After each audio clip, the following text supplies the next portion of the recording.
ಎಲ್ಲರಿಗೂ ನಮಸ್ಕಾರ. ಬನ್ನಿ, ಇವತ್ತು ನಾವು ಒಂದು ಅದ್ಭುತ ಜಿಲ್ಲೆಯ ಕಥೆ ಕೇಳೋಣ.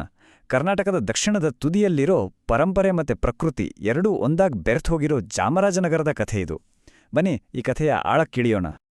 ಚಾಮರಾಜನಗರದ ಸ್ಪೆಷಾಲಿಟಿನೇ ಶುರುವಾಗೋದು ಅದರ ಜಾಗದಿಂದ, ಗೊತ್ತಾ? ಇದು ಕೇವಲ ಕರ್ನಾಟಕದ ದಕ್ಷಿಣದ ತುದಿಯಲ್ಲ, ಬದಲಿಗೆ 3 ರಾಜ್ಯಗಳು ಬಂದು ಸೇರುವ ಜಾಗ. ಇಲ್ಲಿ ಕರ್ನಾಟಕ, ತಮಿಳುನಾಡು, ಕೇರಳ 3 ರಾಜ್ಯಗಳು ಸಂಧಿಸ್ತವೆ. ಅಂದ್ರೆ ಯೋಚನೆ ಮಾಡಿ, ಇಲ್ಲಿನ ಸಂಸ್ಕೃತಿ ಎಷ್ಟು ವಿಭಿನ್ನವಾಗಿರುತ್ತಲ್ವಾ. ಈಗ ಚಾಮರಾಜನಗರ ಅಂತ ಒಂದು ಪ್ರತ್ಯೇಕ ಜಿಲ್ಲೆಯಾಗಿರೋದು 1997ರಲ್ಲಿ ಮೈಸೂರಿಂದ ಬೇರ್ಪಟ್ಟು. ಆದರೆ ಈ ಹೆಸರಿನ ಹಿಂದೆನೂ ಒಂದು ಇಂಟ್ರೆಸ್ಟಿಂಗ್ ಕಥೆ ಇದೆ.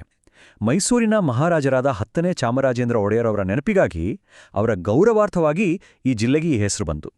ನೋಡಿ, ಆ ರಾಜವಂಶದ ಪರಂಪರೆ ಇವತ್ತಿಗೂ ಹೆಸರಲ್ಲೇ ಜೀವಂತವಾಗಿದೆ. ಸರಿ, ಹಾಗಾದ್ರೆ ಈಗ ಸ್ವಲ್ಪ ಟೈಮ್ ಟ್ರಾವೆಲ್ ಮಾಡೋಣ. ಸಮಯದ ಪುಟಗಳನ್ನ ಹಿಂದಕ್ಕೆ ತಿರುಗಿಸಿ ಈ ನೆಲವನ್ನಾಳಿದ ದೊಡ್ಡ ದೊಡ್ಡ ರಾಜವಂಶಗಳ ಕಥೆಯನ್ನ ನೋಡೋಣ.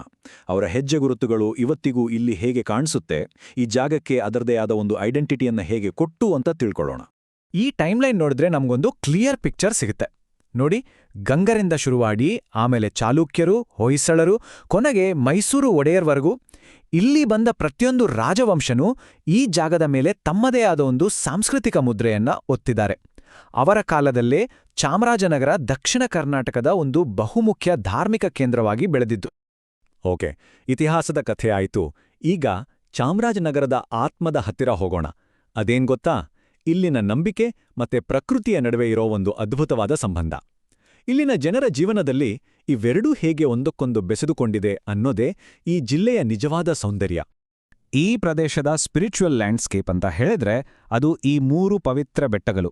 ಮೊದಲನೇದು ಮಲೆ ಮಹಾದೇಶ್ವರ ಬೆಟ್ಟ, ಎರಡನೇದು ಹಿಮವದ್ ಗೋಪಾಲಸ್ವಾಮಿ ಬೆಟ್ಟ, ಮತ್ತೆ 3ನೇದು ಬಿಳಿಗಿರಿ ರಂಗನಾಥ ಸ್ವಾಮಿ ಬೆಟ್ಟ, ಅಂದ್ರೆ BR ಹಿಲ್ಸ್. ಇವು ಕೇವಲ ಬೆಟ್ಟಗಳಲ್ಲ, ಇವು ಲಕ್ಷಾಂತರ ಜನರ ನಂಬಿಕೆಯ ಆಧಾರ ಸ್ತಂಭಗಳು. ಕೇಳೋದಕ್ಕೆ ಎಷ್ಟು ಚೆನ್ನಾಗಿದೆ ಅಲ್ವಾ? ಸದಾ ಮಂಜು ಮುಸುಕಿದ ಸುಂದರ ಸ್ಥಳ. ಈ ಒಂದು ಮಾತು ಹಿಮವದ್ ಗೋಪಾಲಸ್ವಾಮಿ ಬೆಟ್ಟದ ಸೌಂದರ್ಯವನ್ನ ಅಪ್ಪಡೇ ನಮ್ಮ ಕಣ್ಣು ಮುಂದೆ ತನ್ನಿಲ್ಸುತ್ತೆ. ಆ ಬೆಟ್ಟದ ತುದಿಯಲ್ಲಿರೋ ದೇವಸ್ಥಾನ, ಅದನ್ನ ಸುತ್ತುವರೆದಿರೋ ಮಂಜು, ಅಲ್ಲಿಗೆ ಹೋದ್ರೆ ನಿಜಕ್ಕೂ ಒಂದು ದೈವಿಕ ಅನುಭವ ಸಿಗುತ್ತೆ. ಮುಂದೆ ಮಲೆ ಮಹಾದೇಶ್ವರ ಬೆಟ್ಟ. ಇದು ಪೂಜ್ಯ ಸಂತ ಮಲೆ ಮಹಾದೇಶ್ವರ ಸ್ವಾಮಿಯ ನೆಲೆವೀಡು. ಪ್ರತಿ ವರ್ಷ ಲಕ್ಷಾಂತರ ಭಕ್ತರು ಇಲ್ಲಿಗೆ ಬರ್ತಾರೆ. ಇಲ್ಲಿಗೆ ಮಾಡೋ ಯಾತ್ರೆ ಇದೆಯಲ್ಲ, ಅದು ಕೇವಲ ಒಂದು ಧಾರ್ಮಿಕ ಆಚರಣೆ ಅಲ್ಲ, ಬದಲಿಗೆ ತಲೆತಲಾಂತರಗಳಿಂದ ನಡೆದುಕೊಂಡು ಬಂದಿರೋ ಒಂದು ಸಾಂಸ್ಕೃತಿಕ ಪರಂಪರೆ. ಹಾಗಾದ್ರೆ ಈ ನಂಬಿಕೆಯ ಮೂಲ ಎಲ್ಲಿದೆ? ನಮ್ಮ ಪುರಾಣಗಳ ಪ್ರಕಾರ ಸಮಯವನ್ನ 4 ಯುಗಗಳಾಗಿ ವಿಂಗಡಿಸಲಾಗಿದೆ. ಈಗ ನಾವಿರೋದು 4ನೇ ಯುಗ, ಅಂದ್ರೆ ಕಲಿಯುಗ. ಈ ಯುಗದಲ್ಲಿ ಕೆಟ್ಟದ್ದು ಜಾಸ್ತಿ ಆಗುತ್ತೆ ಅಂತ ಹೇಳ್ತಾರೆ. ಇಷ್ಟೇ, ಆ ಸಮಯದಲ್ಲಿ ದುಷ್ಟಶಕ್ತಿಗಳಿಂದ ತನ್ನ ಭಕ್ತರನ್ನ ಕಾಪಾಡೋಕೆ ಅಂತಾನೆ ಮಲೆ ಮಹಾದೇಶ್ವರ ಸ್ವಾಮಿ ಅವತರಿಸಿದ್ರು ಅನ್ನೋದು ಇಲ್ಲಿನ ಜನರ ಅಚಲವಾದ ನಂಬಿಕೆ. ಇಲ್ಲಿ ನೋಡಿ, ಇದು ತುಂಬಾ ಇಂಟ್ರೆಸ್ಟಿಂಗ್. ರಕ್ಷಣೆ ಅನ್ನೋ ಒಂದು ಐಡಿಯಾ ಕಾಲ ಬದಲಾದ ಹಾಗೆ ಹೇಗೆ ಬೇರೆ ಬೇರೆ ರೂಪ ತಗೊಂಡಿದೆ ಅಂತ.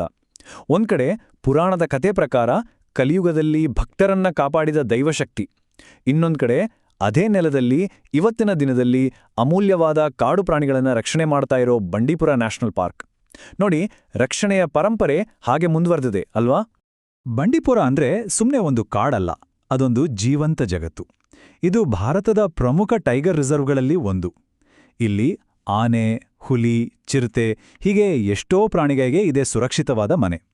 ಇಲ್ಲಿರೋ ಪ್ರತಿಯೊಂದು ಮರ, ಪ್ರತಿಯೊಂದು ಪ್ರಾಣಿ ಕೂಡ ಈ ನೆಲದ ಆತ್ಮದ ಒಂದು ಭಾಗ.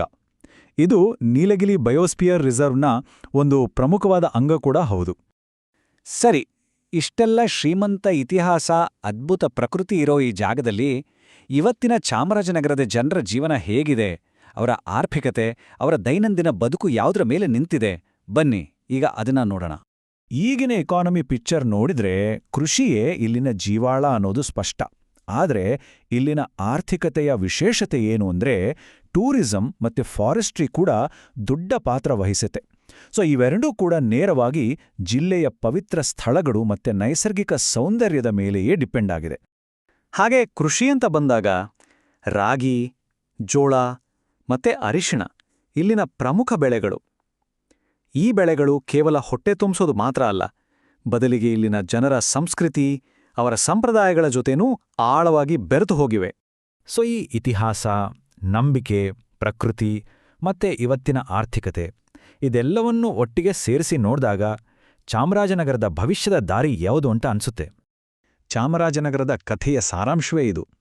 ಇಲ್ಲಿ ಇತಿಹಾಸ ಅನ್ನೋದು ಕೇವಲ ಪುಸ್ತಕಗಳಲ್ಲಿಲ್ಲ, ಅದು ಜೀವಂತವಾಗಿದೆ. ಪರಂಪರೆ ಅನ್ನೋದು ಬರೀ ಕಟ್ಟಡಗಳಲ್ಲಿಲ್ಲ, ಅದು ಜನರ ಉಸಿರಲ್ಲೇ ಇದೆ. ಈ ಹಳೆ ಕಾಲದ್ದು ಮತ್ತೆ ಈಗಿನದ್ದು ಎರಡರ ಒಂದು ವಿಶಿಷ್ಟವಾದ ಮಿಶ್ರಣ ಇದೆಯಲ್ಲ, ಅದೇ ಈ ಜಿಲ್ಲೆಯ ನಿಜವಾದ ಐಡೆಂಟಿಟಿ. ಕೊನೆಗೆ ಈ ಇಡೀ ಕಥೆ ನಮ್ಮ ಮುಂದೆ ಒಂದು ಬಹಳ ಮುಖ್ಯವಾದ ಪ್ರಶ್ನೆಯನ್ನೇ ಇಡುತ್ತೆ.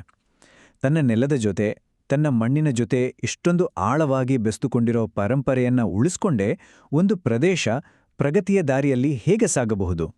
ಈ ಬ್ಯಾಲೆನ್ಸ್ ಇದೆಯಲ್ಲ, ಇದನ್ನ ಸಾಧಿಸೋದೇ ಚಾಮರಾಜನಗರದ ಮುಂದಿರೋ ಮತ್ತು ಬಹುಶಃ ನಮ್ಮೆಲ್ಲರ ಮುಂದಿರೋ ಒಂದು ದೊಡ್ಡ ಸವಾಲ್, ಯೋಚನೆ ಮಾಡಬೇಕಾದ ವಿಷಯ.